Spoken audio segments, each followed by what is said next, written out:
ওবাইদুল্লাহ ইবনে জিহাদ, খবরদার খবরদার আর বেয়াদবি করিস না। তুই কি ভুলে গেছিস যে হোসাইনের ঠোঁটের উপরে লাঠি দিয়ে আঘাত করো, হোসাইনের মস্তকটা আলাদা করেছো? তুমি কি জানো আমি বিশ্ব নবীকে দেখেছি কত হাজার বার নবী তার আদরের নাতি হোসাইনের ঠোঁটে চুমো দিয়েছিল। আর বেয়াদবি করিস না বন্ধুগণ আমার। ইজিদের দামেস্ক শহরে যখন মাথা পেলেটে চলে গেল, ইয়াজিদ তখন বাহিরে শোক প্রকাশ করলেও ভিতরে ভিতরে খুশি। আসসালামু আলাইকুম ইসলাম দরদি ভাই ও বোনেরা, দেশ এবং দেশের বাইরে থেকে যারা আমার এই ghost SAR Islamic YouTube channel দেখছেন তাদেরকে জানাই আমার আন্তরিক প্রীতি ও শুভেচ্ছা, ভালোবাসা ও সালাম। তো আজকে যে হুজুরকে নিয়ে এসেছি সে হুজুর হচ্ছে গোলাম রাব্বানী হুজুর। গোলাম রাব্বানী হুজুর সত্যি এমন একজন হুজুর যা যুক্তিবাদী এবং সমাজের যে সমস্ত কর্মকলাপগুলো ঘটে তা বাস্তবের তা আমাদের মিল খেয়ে যায়। সেই সমস্ত সামাজিক যে জিনিসগুলো বেশি নোংরা, মানে আমাদের সমাজকে যে জিনিসগুলো বেশি প্রচারিত এবং আমাদের সমাজকে যে সমস্ত জিনিস আমাদের সমাজকে মানে কলুষিত করছে এবং আমাদের সমাজকে ধ্বংসের দিকে নিয়ে যাচ্ছে যে সমস্ত জিনিস, সেই সমস্ত জিনিসগুলোকে কিন্তু গোলাম রাব্বানী হুজুর তুলে ধরেন এবং তিনার বক্তব্য এত সুন্দর মানে যা বলা যায় না। তো চলুন আমরা গোলাম রাব্বানী হুজুরের মুখ থেকে তার সুন্দর বয়ান শুনবো এবং সেই বয়ানকে আমরা আমল করার চেষ্টা করব ইনশাআল্লাহ। গোলাম রাব্বানী হুজুর সত্যি এমন একজন হুজুর যে হুজুর সমাজের সামাজিক যে দিকগুলো রয়েছে, যে বাস্তববাদী যুক্তিবাদী এমন একজন হুজুর সত্যি যার বয়ান শুনলে হৃদয় জুড়িয়ে যায়। তো চলুন আমরা শুনে নেব গোলাম রাব্বানী হুজুরের মুখ থেকে বিশেষ কিছু বয়ান। তো আর দেরি করবো না, চলো বন্ধুরা শুনে নাও গোলাম রাব্বানী হুজুরের মুখ থেকে তার কিছু বয়ান। পরামর্শ করার জন্য আসতেছেন, তাদেরকে বায়াত দেওয়ার জন্য আসতেছেন, শুধুমাত্র কেবল আশাই উদ্দেশ্য, যুদ্ধ করা তার উদ্দেশ্য ছিলেন না।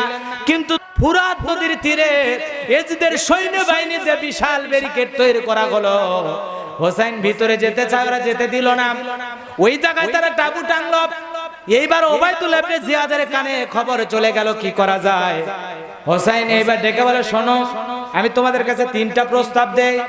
এক হয় আমাদেরকে মদিনায় যেতে দাও, দুই হয় কুফারবাসীর কাছে যেতে দাও, তিন নাম্বার না হয় ইয়াজিদের রাজ দরবারে দামেস্কে নিয়ে যাও। ওবাইদুল্লাহ ইবনে জিয়াদ বলে, না, তিনটার একটাও হবে না।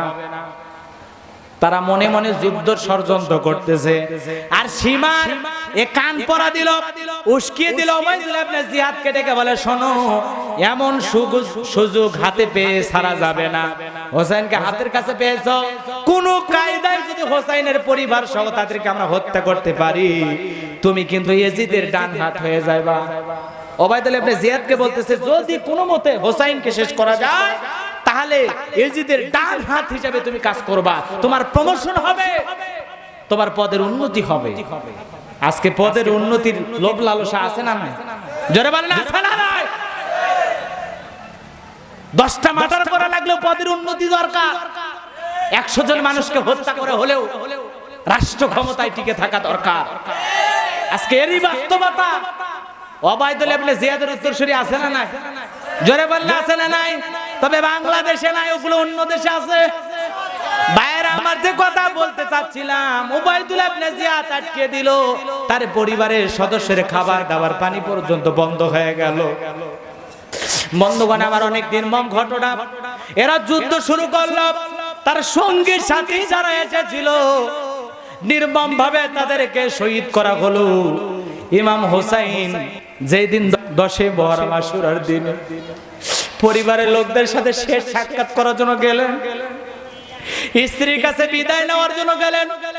স্ত্রী ডেকে বলে, স্বামী আমার, তোমাকে আমি বাধা দিয়ে আটকাবো না, কিন্তু আমার একটা দুধের শিশু আছে, কয়দিন ধরে দুধের শিশু, আমার স্তন শুকে গেছে, কান্না পর্যন্ত বন্ধ হয়ে গেছে, বাড়িতে পানি নাই, খাবার নাই, যদি পারেন ওই ফুরাত নদীর তীর থেকে আমার সন্তানকে একটু পানি পান করে নিয়ে আসা, এইটুকুই কাজ আপনি করেন। স্তন শুকে গেছে, দুধ পান করানোর মতো নাই, বাড়িতে পানি নাই, খাবার নাই। এইবার ইমাম হোসাইন দুধের শিশুটাকে কোলের ভিতরে জড়ায়া ফুরাত নদীর অথই পানি, বিশাল পানির ঢেউ, ইমাম হোসাইন দুধের শিশুটাকে এজিদের সৈন্যবাহিনীর সামনে ধরে বলতেছে, তোমরা কি জানো আমি বিশ্ব নবীর নাতি হোসাইন? তোমরা কি ভুলে গেছো আমি ফাতেমারে কলিজার টুকরা? আমার কোলে এটা আওলাদে রাসূল। আমি আমার নিজের জন্য তোমাদের কাছে মাথা নত করে পানি চাই না, আমার এই দুধের শিশুটার জন্য একটু পানি চাই। কে যেন সাইড থেকে ডেকে বলতেছে, হোসাইন বিপদে পড়ে সন্তানের কথাই বলে দোহাই দিয়ে অভিনয় করতেছো পানির জন্য। আসলে তোমার কাছে সন্তান আছে কিনা তুমি একটু উঁচু করে ধরো। ইমাম হোসাইন এই কথা শোনার পর সন্তানটাকে উঁচু করে ধরলেন। আর ইয়াজিদের সেনাবাহিনী আর দেরি করলো না, তীর ছুঁড়ে মেরেছে।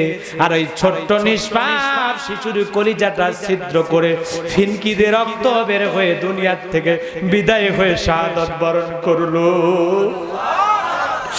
এই হলো ইমাম হোসাইনের পরিবারের উপর নির্যাতন।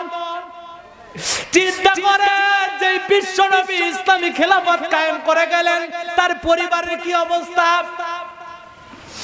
রাজতন্ত্রের নায়ক ইয়াজিদ তার সৈন্যবাহিনীদের এইভাবে বিপদে ফেলেছে, নির্যাতন জুলুম চালিয়েছে, একটু ছাড় দেয় না। স্ত্রীর কাছে সন্তান নিয়ে গেল। স্ত্রী ডেকে বলে, স্বামী আমার সন্তান কি পানি পান করেছে? চুপ করে আছে। ডেকে বলে, বিবি রে, সন্তানকে আমি এমন পানি পান করাইছি কিয়ামত পর্যন্ত কোনদিন তোমার কাছে পানি পান করবে না, পানির জন্য চাইবে না, পানি চাইবে না, তৃষ্ণা মিটে গেছে। এই কথা বলে রক্তাক্ত শিশু রক্ত নিজের গায়ে মাখলেন।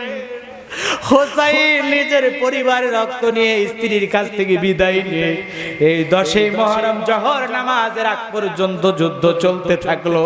আমার ভাইয়েরা, 10ই মুহররমের আশুরার দিনে ইমাম হোসাইনকে সর্বপ্রথম খাউলি আর সীমান আর উবাইদুল্লাহ ইবনে জিহাদ এরা সবাই মিলে আঘাত করতে করতে করতে করতে চতুর্দিক দিয়ে তীর নিক্ষেপ করতে করতে হোসাইনকে যখন বিদায় করে দেবে, হোসাইন ডেকে বলে, তোমরা আজকে আমাকে হত্যা করতেছো, তোমরা কি ভুলে গেছো আমি বিশ্ব নবীর নাতি হোসাইন?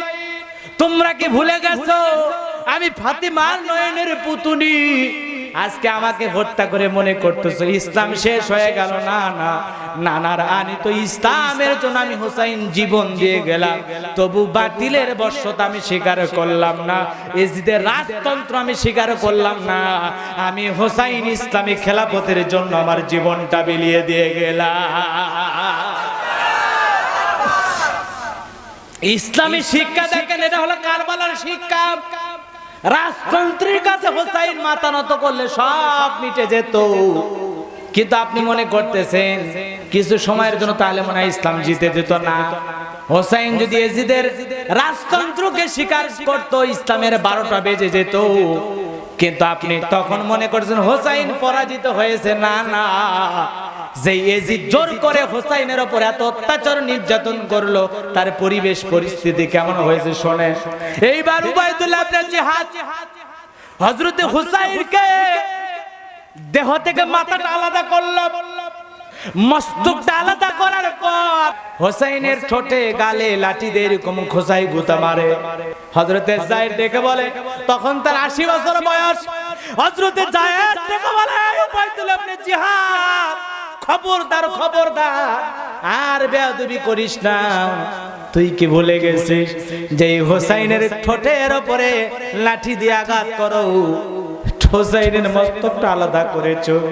তুমি কি জানো আমি বিশ্ব নবীকে দেখেছি কত হাজার বার নবী তার আদরের নাতি হোসাইনের ঠোঁটে চুমো দিয়েছি। হ্যাঁ বন্ধুরা, আজকের ভিডিও কিন্তু এই পর্যন্ত। এরপরে কিন্তু আবার আমরা নতুন কোনো একটা ভিডিও নিয়ে উপস্থিত হবো। তাই বন্ধুরা, আমার এই চ্যানেলটাকে যারা সাবস্ক্রাইব করবেন তারা কিন্তু প্লিজ দয়া করে সাবস্ক্রাইব করে নিও।